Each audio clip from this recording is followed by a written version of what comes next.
Ito ay dadating panaan na iyong amang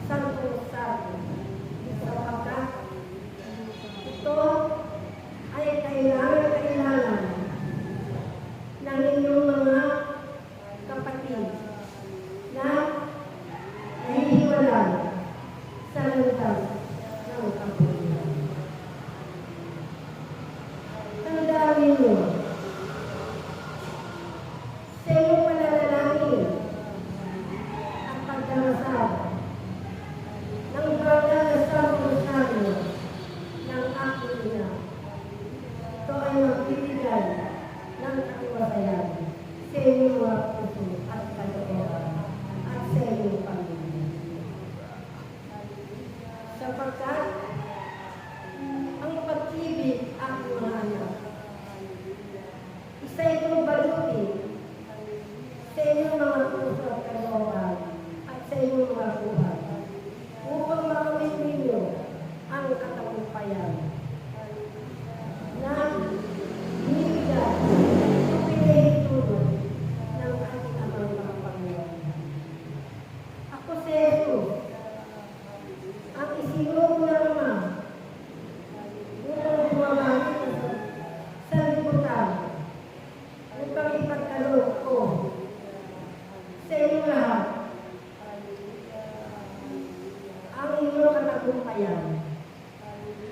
At mapalad kayo aking mga anak, sapagkat ang mga kasalanan na naiwanan ninyo ay aking ibabalik at tinutubos ko ng aking kapangyarihan. Ito ang magbibigay sa inyo ng buhay na walang hanggan. Kaya aking mga anak, tandaan ninyo ang aking binibigay sa inyong lahat. Ang pag-ibig ay nagmumula. Kaya itong aking binahagi sa inyo ay ibahagi nyo rin sa inyong mga kapwa at mga upang ang mga tao, lalo na ang mga mismo na nakagagawa na hindi kaaya-aya sa kalooban ng Ama, ay ito ay magbigay ng mga kaganapan at pagkaroon ng magandang kinabukasan. Sapagkat ang mga batang musmus na ito, sila ay aking hinubo.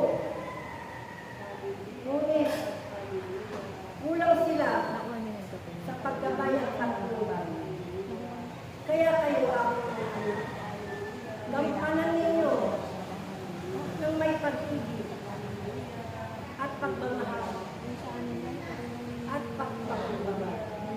Sapagkat ito ay magbibigay sa inyo ng katiwasayan ng inyong mga buhay. Ako'y nagpapasalamat sa inyo lahat, aking mga anak, sapagkat ang lahat ng inyong mga ginagawa ay nalalaman ng ating amang makapangyarihan. At ito ay nakasulat sa kanyang banal na aklat na kung saan ang inyong mga pangalan ay nakatalana. Kaya kayo ay magpasalamat sa Ama sapagkat kayo ay tunay ng minamahal. Kaya ako'y magtatagubili sa inyo, aking mga anak. Huwag ninyong kalilimutan ang pag-ibig na may katawaran.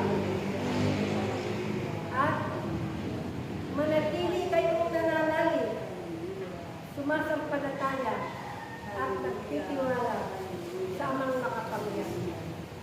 Sapagkat ang nagtitiwala sa kanyang kalooban kailanman ay hindi